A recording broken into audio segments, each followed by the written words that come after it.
आता तुम्ही म्हणत असताल की हा एवढा निवांत चहा कस काय घेतोय, सगळीकडे एकदम शांतता आहे. त्याचं एकच कारण होतं, ते म्हणजे आमचं तुफान झोपलेलं होतं. त्यामुळे आमच्या घरामध्ये पूर्ण शांतता झालेली होती. तर म्हटलं चला भैयासाठी गरमागरम पराठे बनवूया आणि ते श्राऊ पण आवडीने खाते, तर तुमच्यासोबत पण रेसिपी शेअर करते याची. कांदा एकदम बारीक स्लायसेसमध्ये कट करून घेतला, त्यानंतर हिरवी मिरची कट करून घेतली, थोडीशी कोथिंबीर घ्यायची. यामध्ये आपल्याला टाकायचं आहे धना पावडर, मिरची पावडर आणि मीठ. ते पण छान मिक्स करून घ्यायचं. आता यामध्ये आपल्याला चाट मसाला ॲड करायचा आहे, पण चाट मसाला जर नसेल तर यामध्ये आपण लोणच्याचा मसाला पण टाकू शकतो, त्याने पण खूप छान लागते. तर माझ्याकडे काही चाट मसाला अवेलेबल नाही आहे, तर मी लोणच्याचा मसाला काढला आहे आणि तो टाकला आहे. तुम्ही पण या पद्धतीने एकदा नक्की पराठा बनवून बघा, एकदम टेस्टी लागतो. एखाद्या दिवशी दुसरी काही भाजी बनवायची इच्छा नसेल, फक्त चपात्याचं पीठ असेल, तर हा इन्स्टंट बनणारा 5 मिनिटामध्ये पराठा ना खायला पण टेस्टी लागतो आणि हेल्दी पण आहे. तर चला आपण छान असा पराठा बनवून घेऊया. हे सगळं सामान एकत्र करून आपण त्याला मिक्स करून घ्यायचं आणि त्यानंतर आपल्याला कणिक मळून घ्यायचं एका बाजूला. त्यानंतर आपण पराठा बनवूया.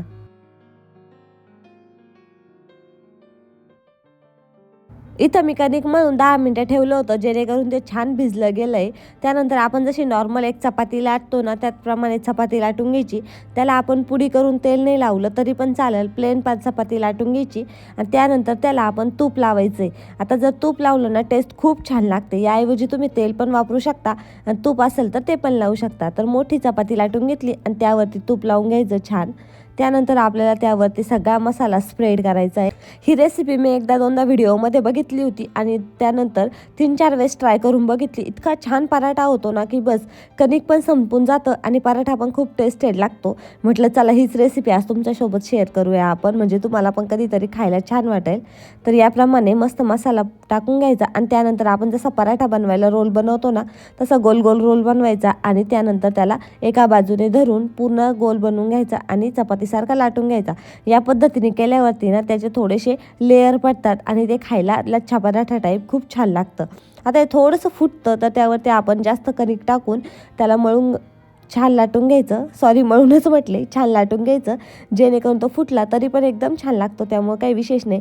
थोडासा जाड राहिला तरी पण कमी गॅसवरती भाजला तर छान होऊन जातो. या पद्धतीने मी पराठा माझा लाटून घेतला आहे. त्यानंतर पहिल्यांदा तवा गरम करायचा, थोड्या वेळ 1-2 वेळेस तो गरम तव्यावरती भाजायचा आणि त्यानंतर थोडासा गॅस कमी करून हळूहळू भाजायचा. दोन्ही बाजूने छान भाजला जातो आणि खूप टेस्टी लागतो. तर प्रत्येक वेळेस मी जेव्हा पराठे बनवते ना, तेव्हा पुरतच नाही. म्हटलं चला ह्यावेळेस जास्त पीठ मळलं आणि जास्त पराठे बनवूयात म्हटलं, जेणेकरून भैया, मी आणि श्राऊ तिघांचं पण काम होऊन जाईल. यांना आज उपवास आहे, त्यामुळे आज ही स्पेशल रेसिपी. कारण की भैयाला भाज्या जास्त आवडत नाही आणि मग त्याला काय खायला देवा हा पण प्रश्न असतो. तर हा पराठा बेस्ट ऑप्शन होता. त्यांनी आधी खाल्लेला नव्हता, पण त्यांनी आज खाऊन बघितला आणि त्याला पण खूप आवडला आहे.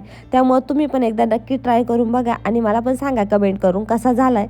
आणि आणखी तुमच्याकडे काही नवीन आयडिया असल्या, तुम्ही कोणत्या प्रकारचे पराठे बनवता ते पण मला सांगा, म्हणजे मी पण नवीन नवीन गोष्टी ट्राय करत जाईल. आणि तुम्हाला ही रेसिपी आवडली का हे पण मला नक्की कमेंट करून सांगा. तर दोन्ही बाजूनी थोडासा भाजल्यानंतर यावरती तूप लावून छान भाजून घ्यायचा. म्हणजे कमी गॅसवर भाजला ना तर कांदा पण त्यामधला छान परतला जातो आणि पराठा पण एकदम असा कडक होतो, त्याला काय म्हणतात कुरकुरीत होतो. तर खायला खूप छान लागतो या पद्धतीने. आता याला तुम्ही सॉससोबत पण खाऊ शकता किंवा मग खोबऱ्याची चटणी जर असेल तर त्यासोबत पण खाऊ शकता. तर तयार आहे आपला मस्त गरमागरम पराठा.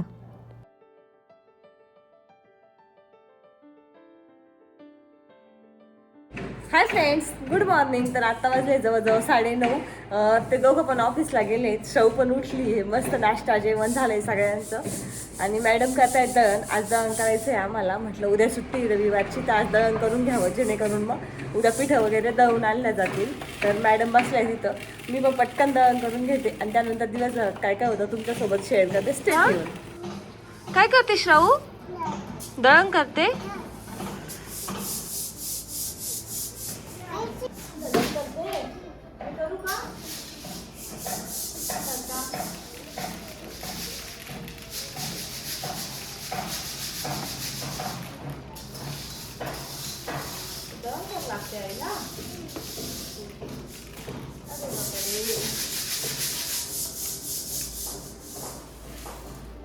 जवळ आमच्या रस्त्याचे आणि बिल्डिंगचे एवढे कामं चालू आहे ना की पूर्ण आवाज त्याचाच येत असतो.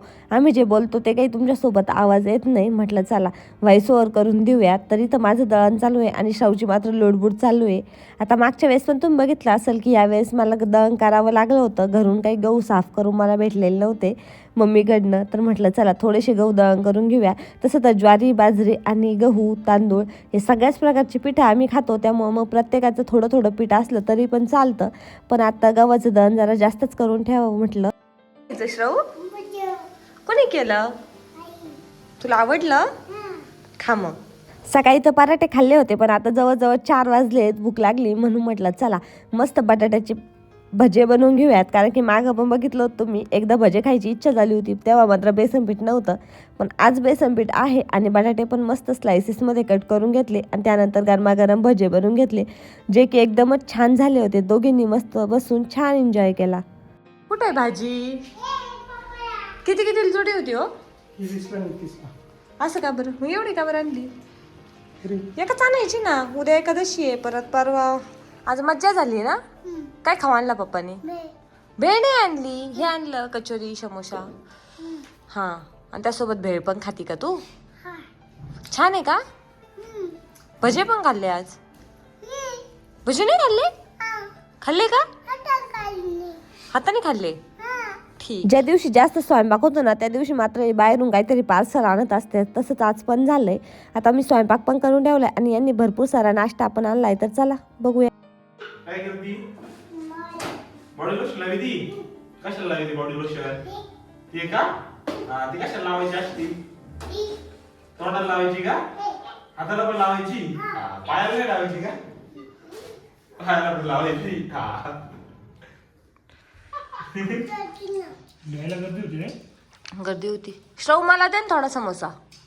मला दे ना. देते का थोडासा? थोडासा समोसा दे ना.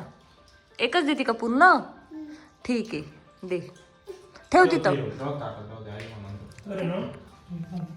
तुम्हाला कोणी शिकवलं? कोणी? तुमच्या आजोबांनी. तुम्ही श्रवला बांधत होते ना? काय बांधायचं श्रव तुला? काय? फेटा. काय काय बांधायच्या? अरे डोळा बांधला. त्याची डबल घडी करा. हा अशी. त्याचे एवढं एवढं कपाळ.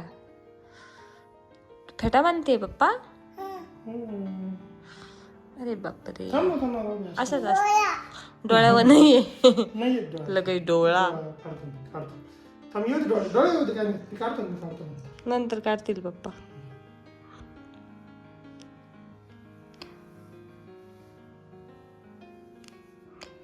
काय बांधतं बाळ? काय बांधतं? काय बांधतं बेळा?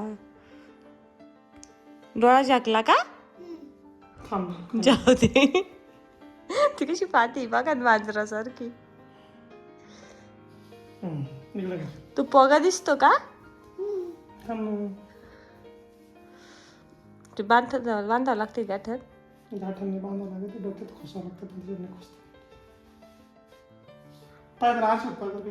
बघू इकडं आईला दाखव. तुला नाही दिसणार अशात. वाव किती ग गोड दिसत. काय आणलं तू? कुठून आणली? आईने आणलं. तू पप्पाला ठेवली? कुठे? हे फुल आणलं आईने तुला दिलं का? आणि तू पप्पाला आणलं? पडलं. नको ठेवू पप्पाला आता. ठेवायचे. जय कर. जय कर एकदा जय कर. जय बाप्पा. पप्पा म्हणा झोपा.